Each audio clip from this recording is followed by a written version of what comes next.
Hey everybody, Steve Tarter, another edition of Tartar Sauce here at the Peoria Journal-Star in Peoria, Illinois. With me today, great pleasure to have Todd Baker, the CEO of UnityPoint Health-Pekin. Pekin Hospital has been kind of reformed. Todd, you're no stranger to hospital administration, however. Why don't you give No, Steve, I'm not. I was with Proctor Hospital for 24 years. 24 years. And worked with UnityPoint Health when Proctor Hospital became part of UnityPoint Health. And then have had the opportunity to work with UnityPoint for the last 5 years. Great company, great people to work for. And then this chance came along to be the president of Pekin Hospital, and I stepped up to take it. So I'm very excited about it. When did you take on that CEO position at Pekin? To clarify, it's the president position, and at this point, it will be 1/1. It'll be the first of 2019 that I'll start, as we're waiting to replace the current job that I'm in, so that we have somebody. We've got a lot going on there, some transitional things going on, and really need to keep my attention there until I get that done or my seat replaced. So the beauty of, I guess, in your case, you're moving into a spot where it's already been announced. We had it in our paper, $8 million. Is that right? In terms of modernizing and revamping the UnityPoint Health in Pekin. You bet. We're very excited about that. A lot of changes coming in Pekin. The $8 million that was in the paper just recently is the lobby addition and some of the work we're doing in what's called the Park Court Medical Building. That's a medical building attached to the hospital. It's a fine building, but it's dated and it needs some upgrades. And so we're going to go ahead and change a little bit of the patient flow so that patients can come into a central location where services can be more convenient for them, and then upgrade the building next door. That's going to take 2 or 3 years to get through that medical building, because you have to do it a little piece at a time while we move physicians around and things like that. And then probably 2 or 3 years we'll have a brand new medical building attached to the hospital and a new lobby and some new services in there. So we're very excited about that addition. Now your vantage point is probably a good one for this, having been at Proctor for so many years. We always hear now, and I think it's pretty well known to be true, Peoria as a medical center, with all the growth that's gone on and the employment. Medical employment is very high. How do you see that? Is that if you were graphing that or looking at that on a sheet, is it steadily? Is it jumped up? Or how do you see that over the period of time that you've been around at Proctor? Sure, Steve. I think downstate Illinois is very much a medical center here in the Peoria area. If we were to compare our community to other communities of, say, 400,000 people in the MSA and take a look at that and see what kind of health care they have, they don't have the health care we have. A lot of that's due to the fact that we have 2 strong health care systems in this town, and that we're able to draw from a fairly significant radius around Illinois. And so we see employment being steady.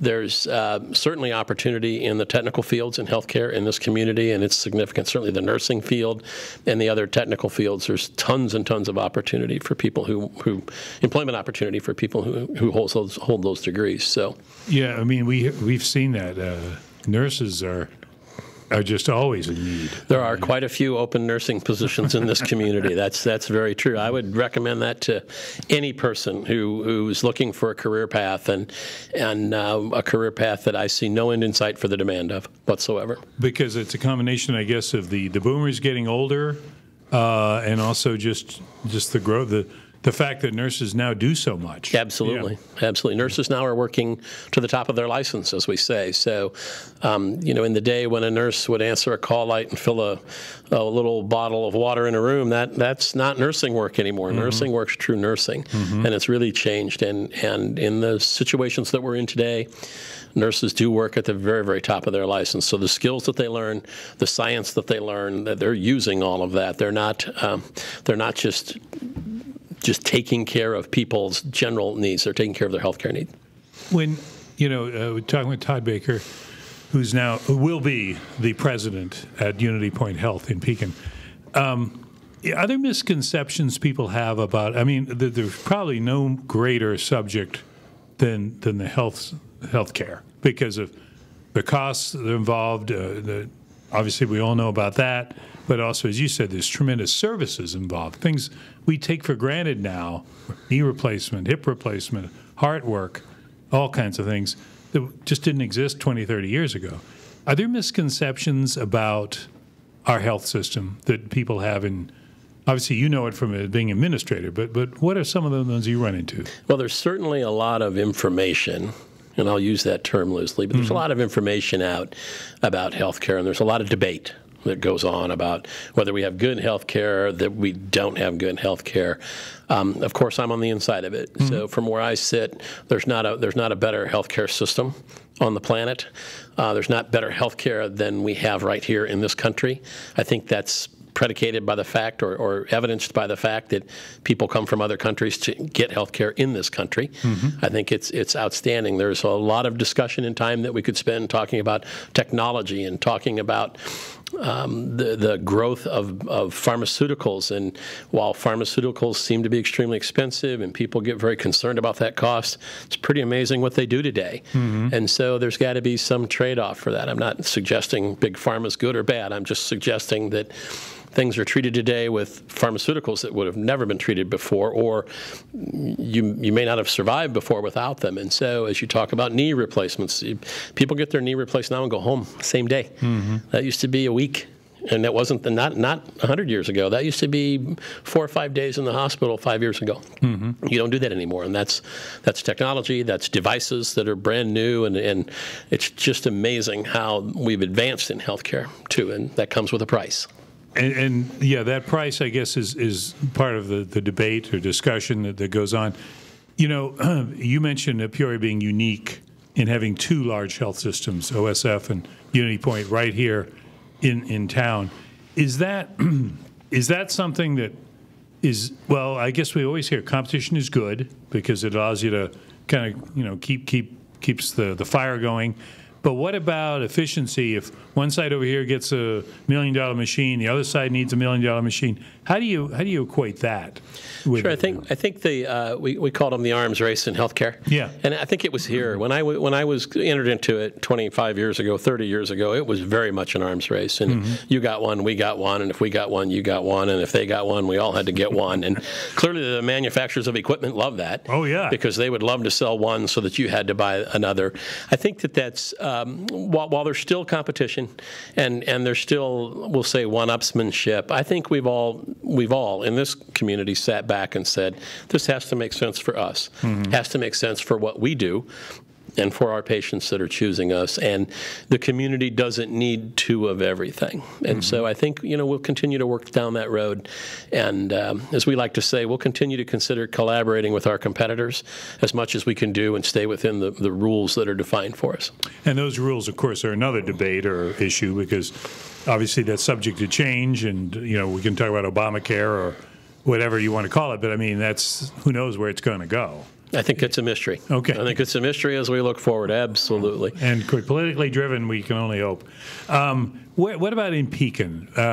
Pekin Hospital, what can you tell us about Pekin Hospital's place in the sort of the medical center concept of Peoria area? Sure. I think as we look to as we call them, our friends to the south, they're a community of their own. There's 35 or 40,000 people that live in that city. They've had a hospital for years and years and years.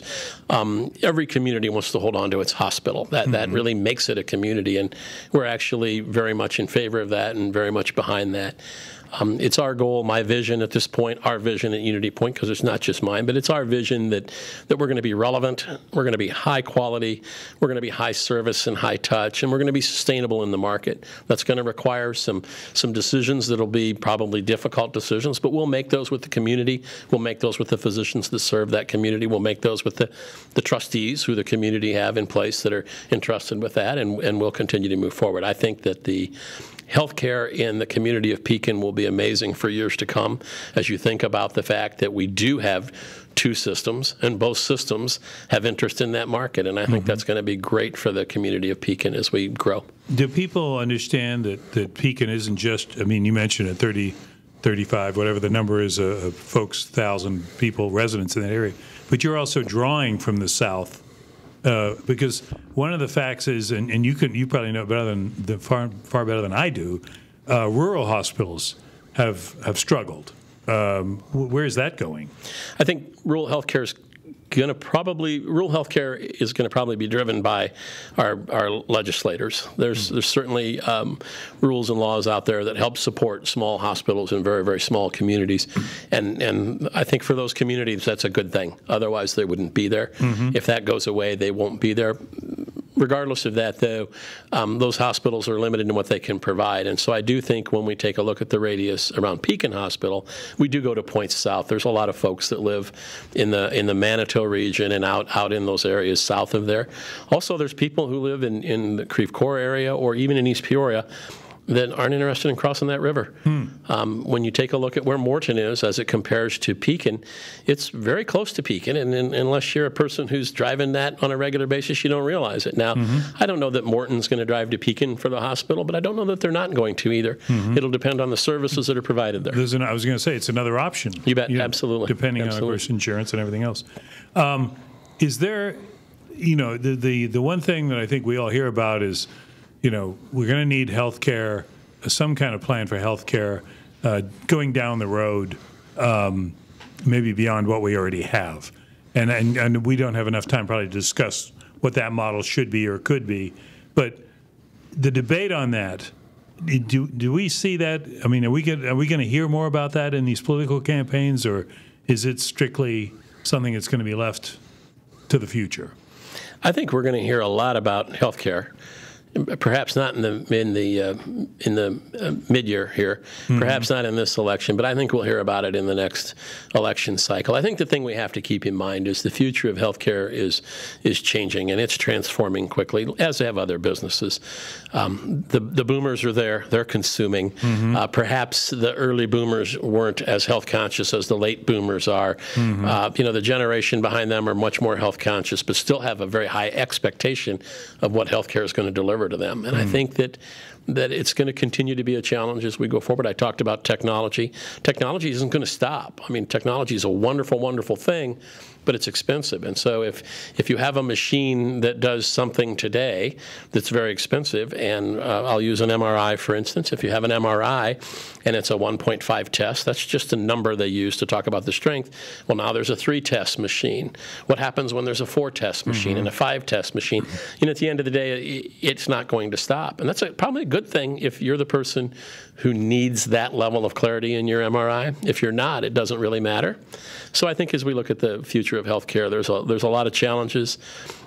Technology is going to be there. Big Pharma is going to be there, but they're coming up with new stuff every day to make us live longer. So, there's an issue there. And so as we think about that, I think those changes will be in place. I also think there's going to be a lot of transparency, a lot of consumerism in healthcare, and that will be where it ends up getting driven by the laws of economics, as I like to say, because I'm going to be a consumer. As we move forward, I'm going to want to make choices, and I'm going to want to make my decisions, and I'm going to want to learn, and I'm probably going to push to drive healthcare how I want it as a consumer, not as a healthcare executive. Oh, that's good. You mentioned early boomers and late boomers. I guess that's a good point, because the late boomers and what are we talking about? People that are... You and me, Steve. Okay. Yeah, you and me, Steve. Say that, but there we go. You and me, Steve, are late boomers. But that's right, because the old business of we're in a state which has pension problems, and one of the issues there is these pensions that were and I don't know historically how far back they go, but they weren't always lined up to give you 30 years of payments, and when you get 3% a year on top of that. That could be a trouble. Trouble's ahead here, folks. But anyway, that's another issue. We won't get into that. One thing at a time. What can we look for? I think you gave us an outline of what's coming in Pekin. What's going to happen at Proctor? Your old stomping grounds. How's that changing, or what's the plan there?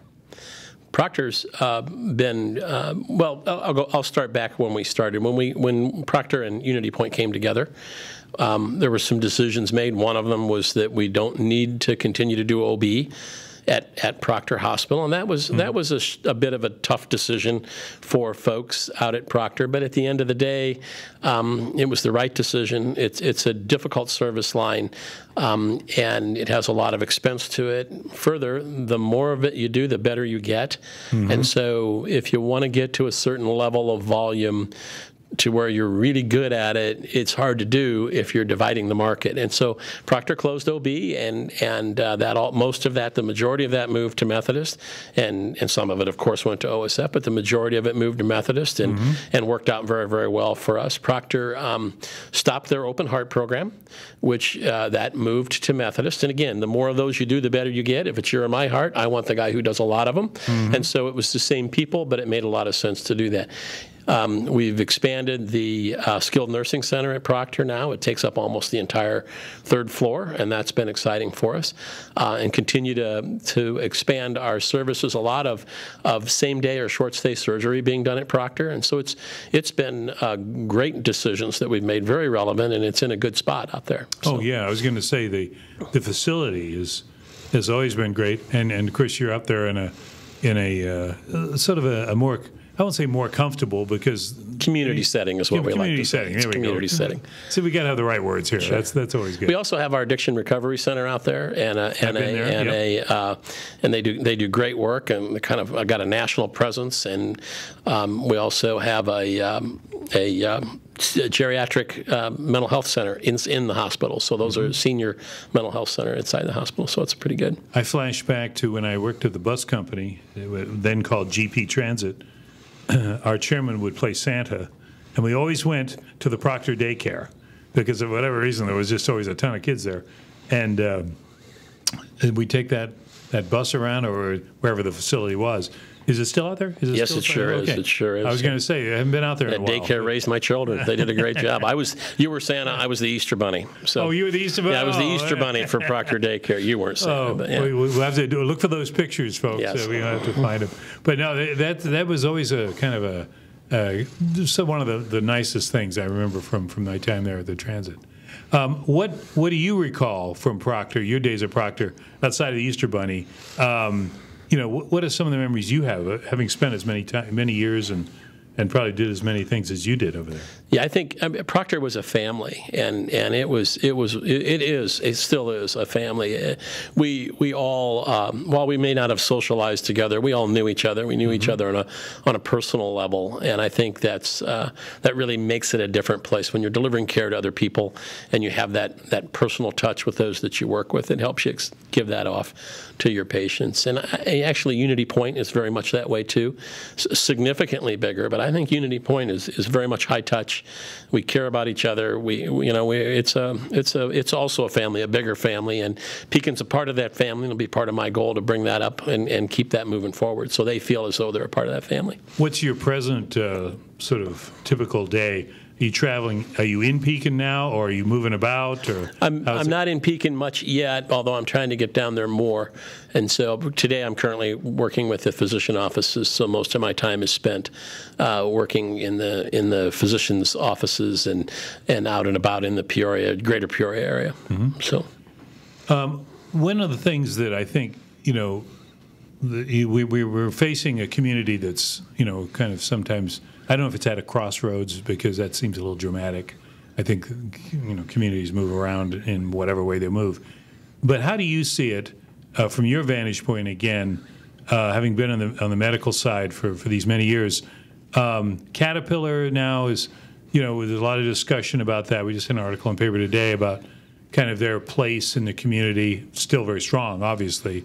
But the fact they moved the headquarters to Deerfield is sort of still. I think it struck a nerve. How do you see it? Is that opportunity knocks for the medical side, or what is your view on that? I think, again, a native Peorian. Yeah. So, when we were growing up, we lived and died with the CAT contract, and whether they were going to strike or they weren't going to strike, and whether their stock was up or their stock wasn't up. I think it's unfortunate that the CAT senior execs moved to Deerfield. I understand it. It's certainly their decision. It's their prerogative. But I think what it does is it puts healthcare front and center. We're now the industry that's going to be here, that's going to grow. And, that's not to say that Cat will or won't grow. It's just to say that we're now going to be an industry, I think, that's front and center. And we're going to be expected to step up and be a good community citizen. And I think that's important. We should at our size. And not just UnityPoint, but both of us. We need to be good community citizens. And we need to be a draw. I think we can be a regional draw for the community, bring people in and have a market, have a product here that people are going to want, and expand the radius a little bit to bring people in. Is it being far-fetched to say that we could be like that hospital system in Minnesota, where they bring people from all over the world or around the country? Could Peoria be like a? I don't know if it's far-fetched. I think it'll take big thinking. It'll take collaborating with our competitors. It'll take reaching across the aisle and having conversations. I certainly think it could happen. Certainly think it could happen. And that's good just to know that that's out there, because I guess with those folks that are if you've been to some of these places, I mean it's the customer service is the thing that I think the medical thing goes without saying, because obviously you wouldn't go there if you weren't going to feel that you were getting that. But the customer service, where you know where to go, the signs are there, whatever the points are, maybe that's where we still need to work on in Peoria. Sure, it brings a good point. It brings a great point that the average person really can't measure the quality of healthcare. We measure it internally. We have statistics. We have all kinds of work that we do to make absolutely certain that we're delivering the highest possible care we can. The average person who gets healthcare thinks it's high quality or believes it's high quality if the people were nice, if they were kind, if they were compassionate, if they had empathy. And I think that's really important. Yeah. It's really, really important, because you're not a widget, and you're in a very, very, if you're a patient in a hospital, you're in a difficult place at a difficult time. And we need to all work very, very hard on making sure that your experience is at the highest possible level, not patient satisfaction. Patient satisfaction is, did I like my Jell-O? The experience is this my hospital? Did these people take care of me as a person? And you remember those things, and some of those are small and some of those are large, but they all aggregate. And it's all a bunch of little things to come together. So I don't mean to pick on the green Jell-O, but I think, at the end of the day, if the green Jell-O isn't good, or the food is cold or doesn't taste good, well, that's not going to help us. But it's really more about, what was your experience? Did you find where you were going? Did we explain to you what was going on to you? Because people don't know these things. The lay person just doesn't know what they're about to get into, and we need to do a great job of explaining that, because that's going to make the decision. I go back to my consumerism. That's going to make my decision about where I go. Did I like it? Was I scared? Was I treated like a human being? If all those things are in order and I wasn't afraid and the people were kind to me, well, of course I'm going to go back there. They must be good. Yeah. This community is blessed with outstanding health care. The quality of health care at both of these institutions is unbelievably high. And we can argue about whether or not we're a tenth of a point higher than the other guy. It doesn't really matter. It's high in the city, and that's a good thing. That's part of having two strong health systems. Yeah. And that's. I think we take that a lot for granted. Absolutely, absolutely. They're across the highway, so yeah. I work in it, and I take it for granted. So I absolutely agree. All right, we're talking with Todd Baker here, and Todd, one more thing on the way of Pekin coming up, and Todd will be taking over at UnityPoint Health in Pekin in the new year, 2019. What are you looking forward to over there? Obviously you've got a new job. It's probably being shaped as we speak.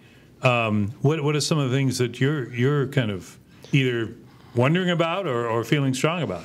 I'm really excited about getting to know the people that are working in Pekin Hospital. Haven't been there enough or close enough to it to really get to know the people, and I'm really looking forward to that. These are a passionate group of people that come to work ready to work. I've had some chances to meet with some of them just in passing, and they're a group of folks who are ready to come and go to work and care about their patients. Just last week at 1 in the morning, a group of them took off on a mission trip to Puerto Rico, and I'm not even sure what they're doing, but I went over to see them off. And these are 24 people taking 10 days of their own time and volunteering and raising the money to do it. And that's a passionate group of people. I want to work with that kind of person. Oh man, I guess. Well, and I think that's one of the beauties of working on a newspaper is you find what some people are doing, and they don't make it a big point to tell you. I mean, you have to ask them, or you find out indirectly, and you think, wow, that's quite a commitment. And yet sometimes we're